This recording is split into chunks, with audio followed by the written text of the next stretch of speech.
If you're liking the show, check out our Patreon, the Noah Time Patreon. We got perks over there for you. Why not? Link is in the description.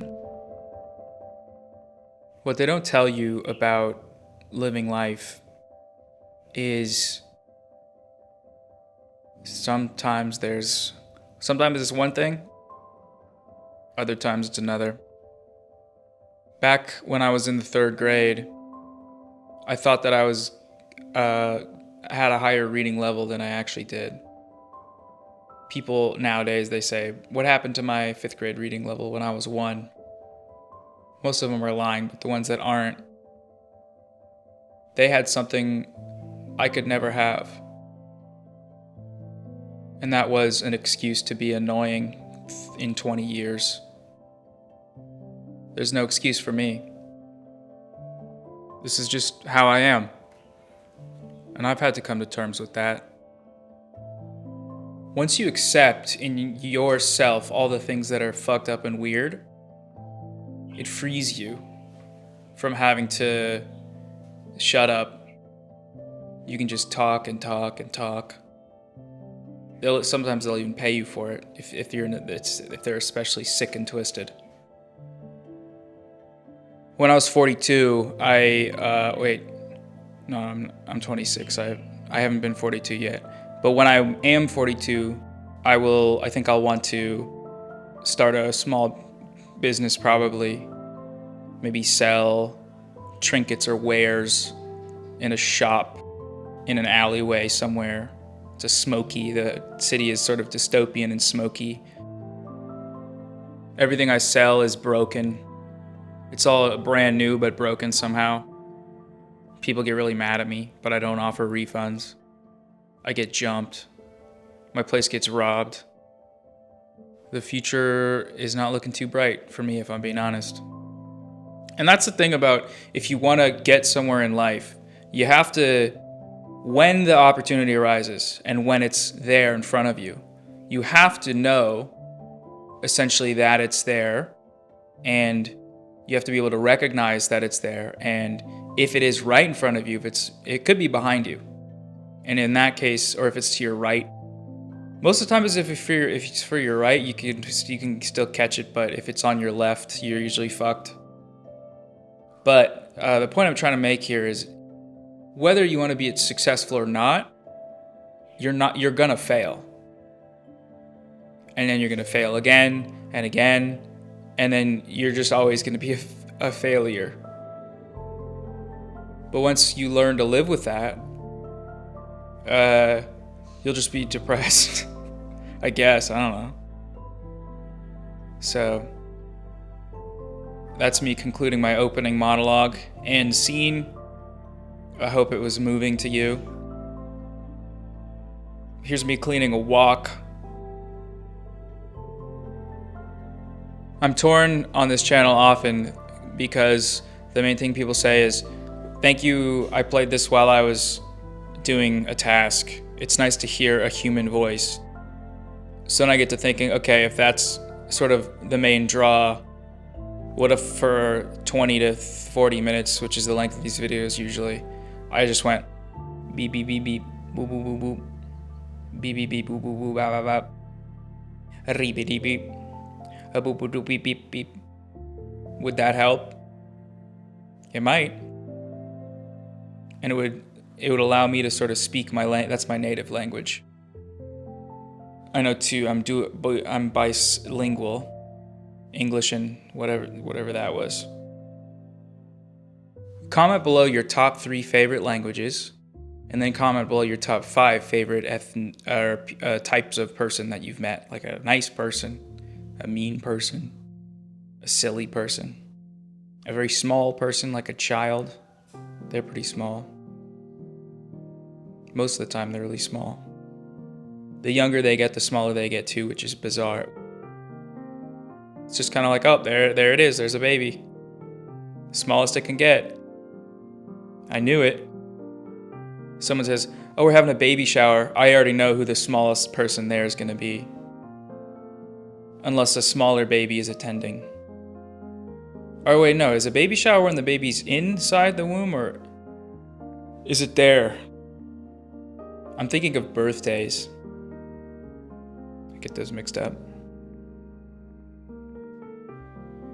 I used to have a salad when I had a salad earlier today. And I don't know what to interpret about a salad, or what I could observe about a salad other than saying it's green. Sometimes they're good, sometimes they're bad. One time when I was a kid, I went down to the beach and I collected a bunch of hermit crabs from under the rocks. So large rocks, Puget Sound, kind of barnacle-y beach. I got a big bucket full of these hermit crabs. I brought them up to the house, and I put them in a tank with fresh water. The tank was in my bedroom, next to my bed. Nobody knew that it was there until a week later, when it smelled like a corpse, and they were all dead. And I was like playing with them, and then I stopped paying attention to them, and it was just a graveyard for hermit crabs. And my mom was like, what is it? Why would you do this? And I was like, I don't remember what I said, but something to the effect of, no, I didn't. Or no, I was like, I just thought they could be like pets, but they need to have cold salt water. So there's a lesson in there, and that's just don't fuck with crabs. Their shells were cool though. Cooler than the crabs apparently, because I just decided to kill them all on accident. Crab slaughter. A lesser charge. I feel like on this channel I'm painting a very negative picture of me and my relationship with animals. You know, bugs. I clearly don't like them. Hermit crabs. You just heard the story that I just told. But there's plenty of examples of animals in my life that I've had in my life that I didn't kill or injure. I've had cats. I've had dogs. Growing up, I had a skink. If anyone knows what that is, it's sort of like it's not a sex thing, it's a lizard. And I had snakes. I had corn snakes. One of them was the kind of white and yellow kind with red eyes, and the other one was a sort of more tiger-shaped or colored. It was tiger-shaped because it ate a tiger. 2-foot snake. I took good care of him. One of the snakes, the white one, it got lost. It just like left the terrarium. And like 2 weeks later, we found it in the laundry. Pile of laundry. So still alive. 10 to 0 on living pets. On pets of old age dying. I guess there's probably other ways my pets have died. Babe died of diabetes. But she was also 97 trillion years old. I do miss her though. I was scrolling through photos. I talked about this in another video. I was scrolling through photos, looking at how scruffy she was. The last year of moving to a new apartment, and her just being scruffy all over the place. I realized I didn't really do a great job of defending myself from the hates animals allegations. Used to love the animal unit in school, in science, in elementary school. That was my shit. Always loved lizards. I have a lot of animal friends. I support animal rights. Except PETA, not because I don't support animal rights, because they're always on some bullshit. It's like PETA intentionally is trying to troll everybody. Like real animal rights activists, if you're watching the show, you agree PETA's on some bullshit, right? When they tweet like, it's violence, it's genocide to just look at a bird or whatever. They like AI generate a kangaroo with huge breasts and be like, I can't believe you would try to have sex with this thing. And it's like, bro, what? Hello? The most recent one was huskies that tow sleds are slaves. I don't know, I didn't know much about that, but like, I don't know, I saw a Twitter community note that said huskies actually love that shit. I guess it's kind of like hunting dogs, like, sure they're bred for it and there's maybe ethical violations there, but if they're chilling, you know, who cares? Who cares? Vegans have always gotten a bad rap in society. Well, just kind of like contemporary culture. And the comedy about them, quote unquote comedy, is just the most annoying played out shit ever, so I empathize. And they're right, morally, they're correct. So I'm starting to really love pike push-ups, the thing I'm doing right here. Just because I didn't know you could just work your shoulders if you just fuck around with the angle of the thing you're doing. That's kind of cool. And you can just feel the mind-muscle connection. It's kind of nice. Here I filled up the backpack with books. I saw this on a Calisthenics YouTube channel, using a backpack, filling it with crap, using it for workouts. It was quite nice. I fear putting a lot of pressure on the straps of a backpack over time. So I'm just gonna eventually have to... I don't really want to get weights at home though. I should. But the whole point of calisthenics is I want to just have it so I can do workouts just on my own. Well, I'm gonna be doing it on my own regardless, but I mean just with no equipment, with nothing. Body weight. I'm super excited for that. Accessibility. Simplicity. This is not me plugging anything. I just want to mention in the Noah Time Discord so far, it's been great. There's a channel in there for like cleanup before and afters. Ooh, that's so good. That to me is a beautiful thing. Just snapping a before pic of a messy room and an after pic. Somebody did their kitchen. It was beautiful. Oh, it's gorgeous. So satisfying. I don't know. This is the first time I've like been a part of a Discord or ran a Discord where I feel actually like engaged with it. And I guess capable of handling the tasks of like running a Discord, or I guess being the little crown boy, the little prince king boy, whatever the emoji thing is next to the name, because largely in part I think it's medication for ADHD and habits. Like it's not just you take a pill and then you're not normal. Executively functioning. Something like that is like, okay, set the timer, set the thing in the task reminder calendar, do all this stuff. But it is actually quite amazing I just started taking medication in December. The last time, I have another Discord for like my main channel, and starting this new one, being able to stay on top of it transfers over to the main one, as in I've like started engaging with it a bit more and keeping up.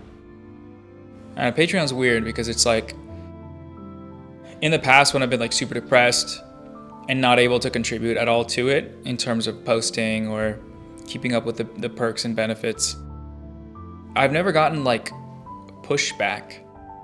Part of me wishes I had. I just think people are just super like polite and understanding and just want to support. Like it's not that big, it's not that deep.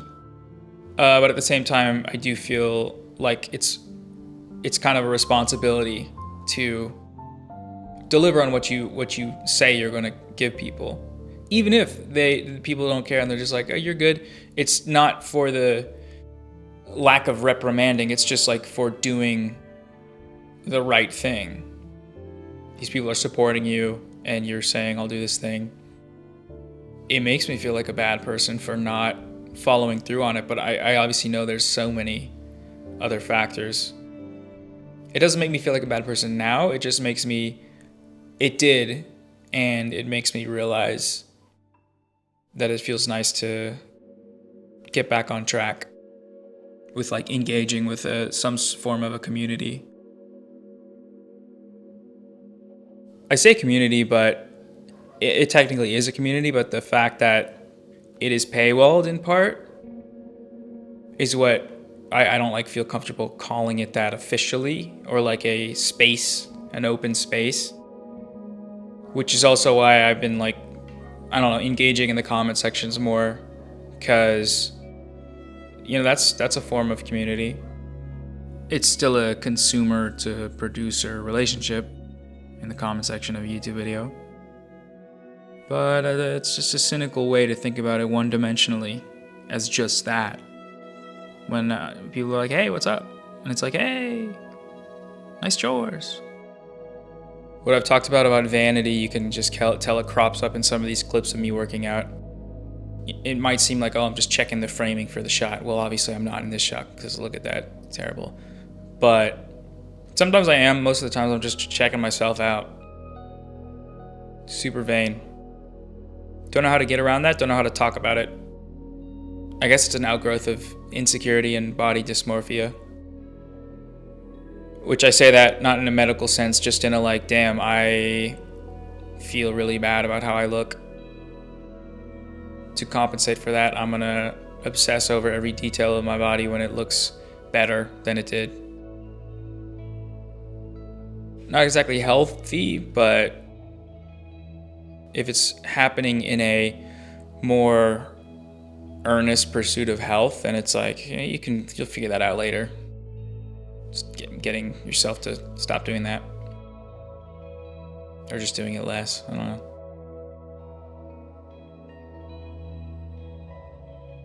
There comes a time at a certain point in these videos where I have no idea what I've been talking about. I have no idea what I am talking about when I watch it back, and therefore thinking about how to like present the video on YouTube in terms of a title and a thumbnail causes my brain to sort of start twerking in my skull. And it wouldn't be that big of a deal if I didn't have like freak algorithm brain. Like I could just put a frame from the video and say random bullshit in the title. Just call the video random bullshit.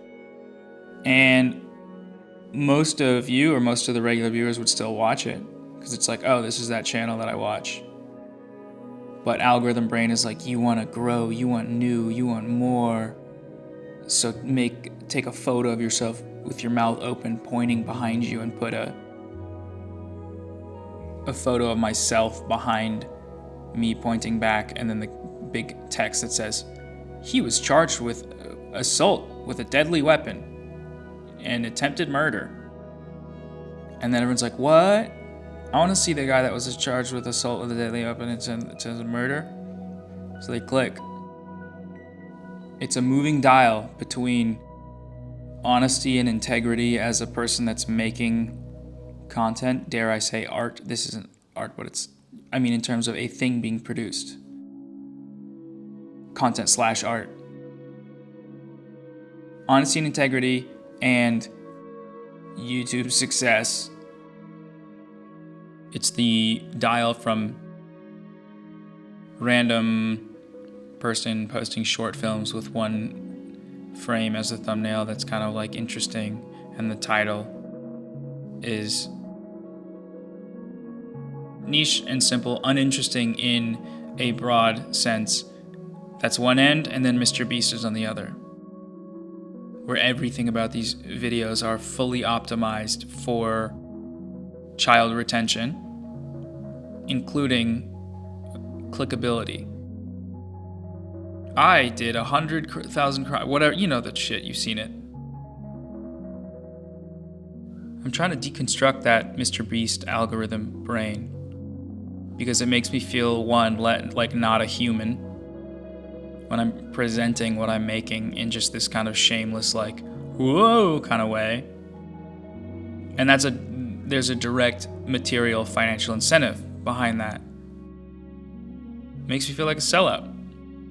Like someone that just like started making shit, and then as soon as I got the opportunity to make money, I just put my foot on the gas. And that's kind of what I've done on YouTube.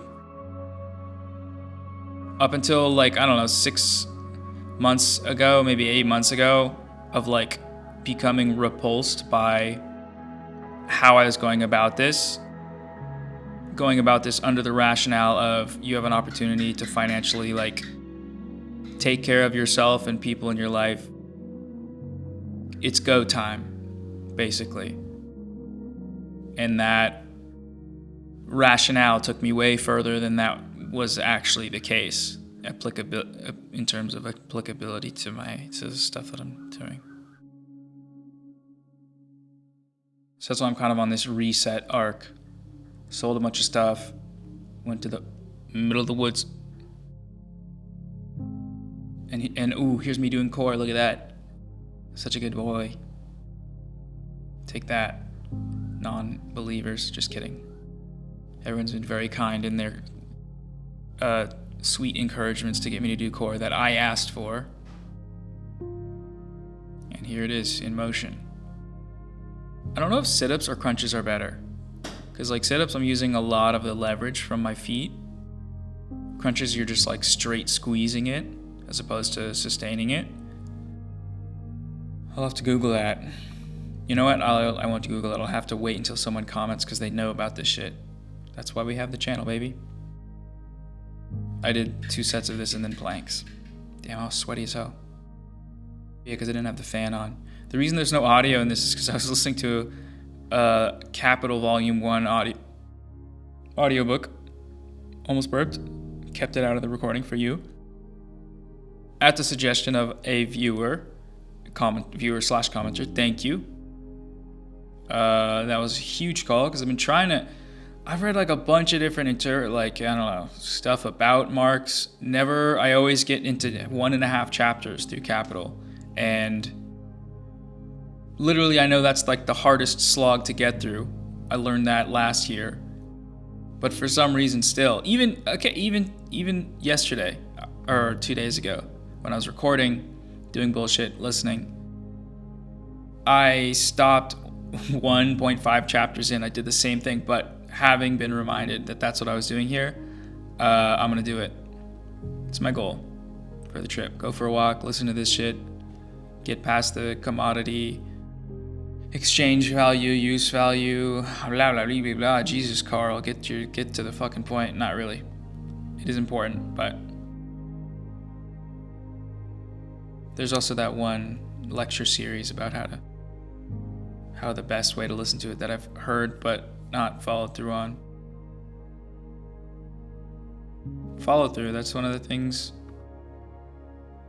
Executive function is really good to have if you want to have follow through. Ooh, another comment I loved was someone saying that their concept of,